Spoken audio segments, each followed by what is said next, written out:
How do you want to address it?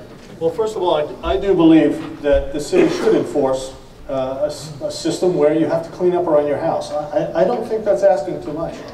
I think if you live there, you should have the best quality of life possible, and if your neighbor is not complying, there needs to be a remedy. And yeah, the city should enforce that.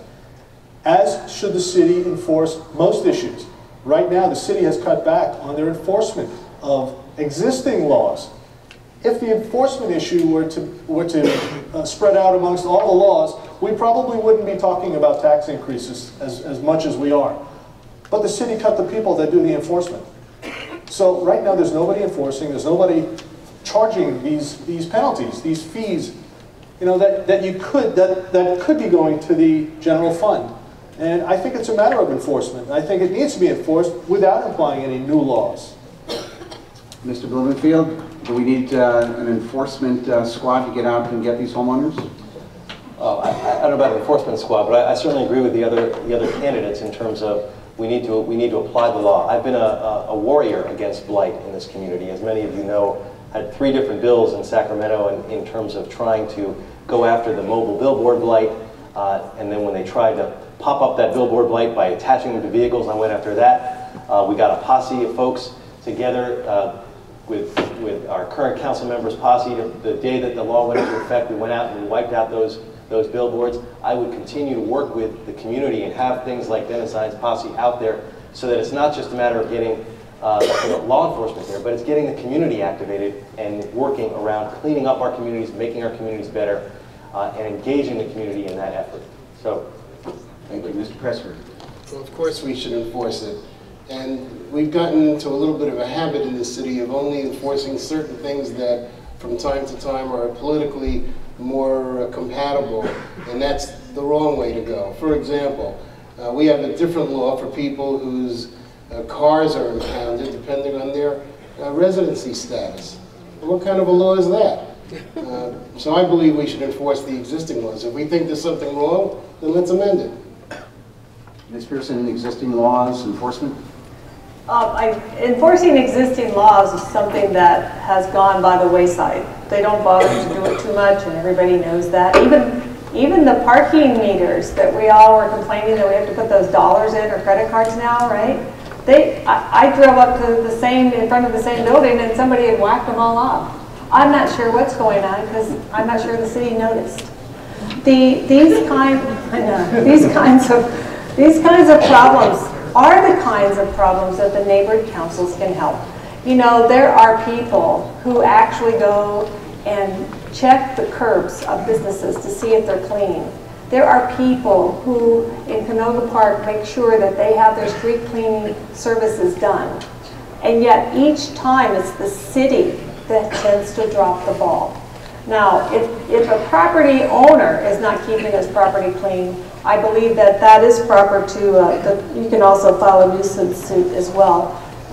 As an attorney, we know that. But the actual enforcement of your surrounding area, if it's actually the duty of the city to have cleaned, it becomes a kind of a questionable issue as to who's supposed to do what. So we don't have clarity on a lot of these issues, but we do have neighborhood councils that can help us keep our areas cleaner because they're the ones that remind us when they do the mailings to us. And I know you all read it because I had many of you comment to me about it. Thank you. All right, the next question. Sean, one thing. I just want to say one thing before we go on. You may have been walking or driving down Ventura Boulevard or Canoga Avenue, and you've seen the curbs painted a nice red color, and you've seen the fire hydrants painted a nice yellow color, really clean, really sharp. I want you to know that Sean McCarthy goes out there on his own, his own money, and does that.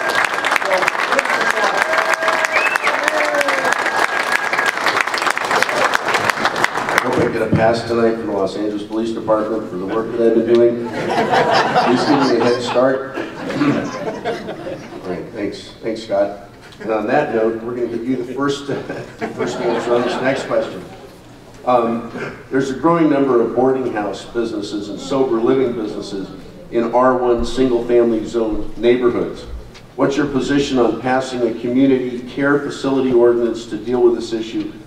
How would you structure such an ordinance? And Scott, it's your question. Well, I support that ordinance. I support Mitch Englander's trying to get it passed through the city council. It's being fought right now by special interests downtown. It's being fought by special interest in the underserved areas. But I will tell you that right now in your neighborhood, you probably have what they call a six-pack. And a six-pack is a house that has 6 occupants in it, that may be seniors, and it may be drug rehab. It may be youth that have just come out of the system. And what I believe when it comes to this is, for one, the large houses, the ones that house 50 and 75 people, and the owner gets paid $3,000 a head a month for that, should not be allowed. The six-pack should be limited in its location from one to another. I think that the distance should be fairly large, but generally they're at least a senior facility, as I have a couple in my neighborhood, have been great neighbors. And I really, they deserve to live in your neighborhood. They deserve to live in my neighborhood. And I look forward to having them there. Okay, the next Joyce Pearson. Basically, it's the same answer, because in most of our neighborhoods, we do have an erosion of our residential, and more it's being invaded by senior living, different homes that want to come in. The larger they are, the less they really look like single-family residences. And that's really the problem.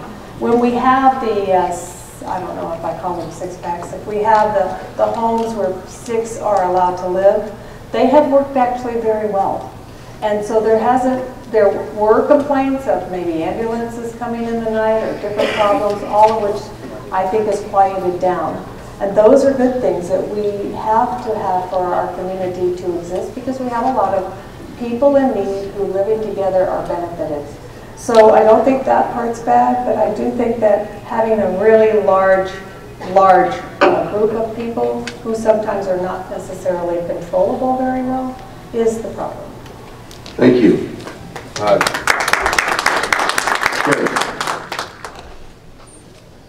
Thank you, Sean. And in Reseda, we have, we've dealt with this at the neighbor council level. And it's actually quite a big issue for a lot of the neighbors. And what has happened, and right around the corner from myself, is a home went up, and it was, brand new, beautiful, big house, great. We have somebody who's improving the neighborhood. It was a 7-bedroom home. Pretty quiet. There's a lot of shrubbery. You don't know what's going on. Okay, no big deal. Parking, maybe gets a little bit tougher. It's across the street from a school. Then they buy the house next door, tear it down, build another 7-bedroom home, do the same thing, fill it with a bunch of individuals. Maybe nothing wrong with that when you start accumulating them, and in one area that becomes a difficulty. So I was walking the neighborhood the other day, doing what us as a campaign. When you do campaigning door to door, and everybody in the same neighborhood has the same complaint, well, what are you going to do about those homes right there and the individuals who are hanging around and smoking and parking in the neighborhood? And not only that, they've decided to buy another home right next to the other 2. So now there's 3 homes. This one's under construction. It will be under construction for the next couple of months, and then they will move a bunch more individuals. So the ordinance needs to go through. It needs to go through quickly, because we need to restrict some of these types of activities. The next thing you know, that whole neighborhood will be full of sober living homes. Bob?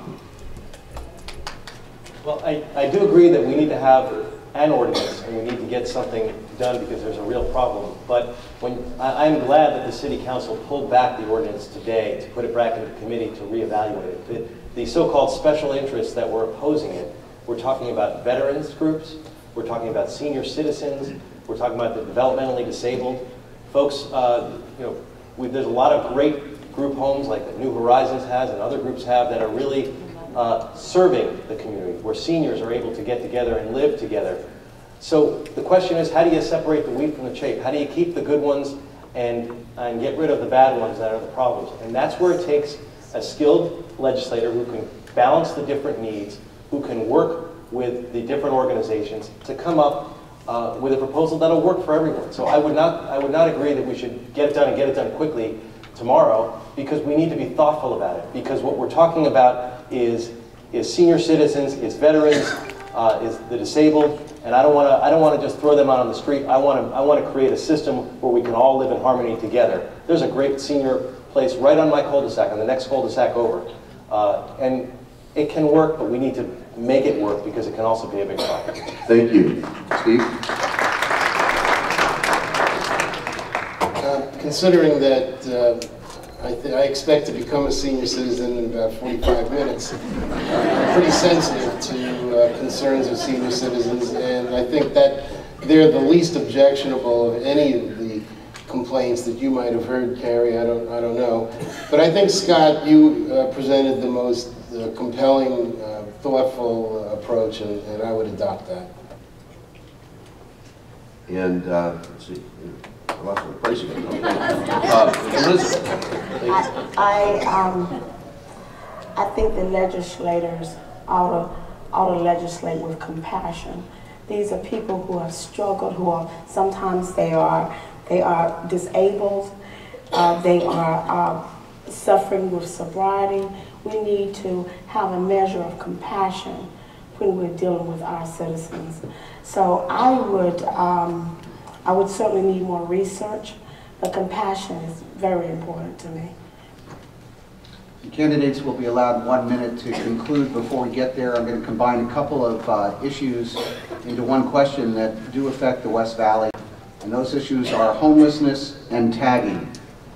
Very different issues, but we're all concerned about each. Let's start with Mr. Nicena. Thanks, Tony. Real quick, back to sober living. I'll tell you what, the neighbors aren't interested in waiting for, years for more and more of sober living homes. I'm not talking senior living homes, I'm talking sober living homes that we built back to back in the same neighborhood. They want it stopped, and they want it stopped now. In terms of graffiti and tagging, the city spent $700,000, I believe it is, in the West Valley for tagging removal. It's a very small amount in the overall city budget, and if we need to pick that up, we need to increase the amount of money we're spending, even if it's a couple $100,000. I think that's important because we need to eliminate tagging. It's a common problem. Neighbor councils hear it all the time, and we've had all types of events, town halls and otherwise, trying to address that problem. So definitely has to go. And when you talk about the homeless issue, in my neighborhood I have a nice little block wall that has a little jog in it right across the street from the school. And every few months we end up with some homeless individuals living there. We make a phone call to the senior lead officers, they come out and they shoo them along.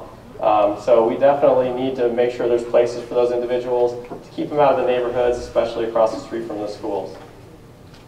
Mr.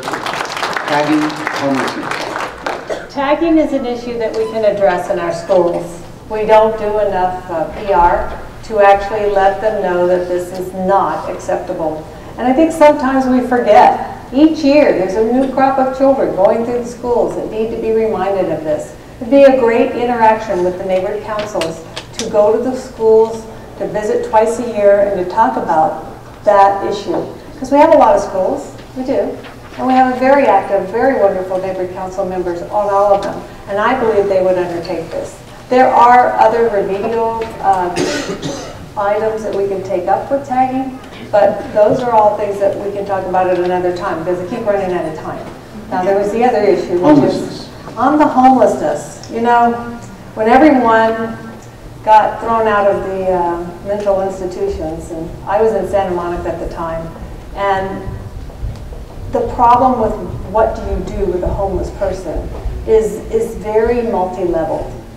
There are people who are homeless because they had a job, they were resourceful, functional people who simply ran out of money. And we have places where they can be directed to go and where we can help them. We also have people who are impaired and simply are not going to remove themselves from the street. And we need to have answers for them as to what we're going to do for them and with them. Because all of us are compassionate. We know any of us could be that person. And we would want someone to treat us with kindness. But at the same time, it is a problem when you have to step over people to go somewhere. I know in some cities they do that. Here it's not quite as evident, so we're not used to it maybe. But I think it's more a matter of there is enough compassion, there is enough resources, and there's enough intelligence in this community to have very positive steps that we can take to help the homeless. Yeah, and on the homelessness,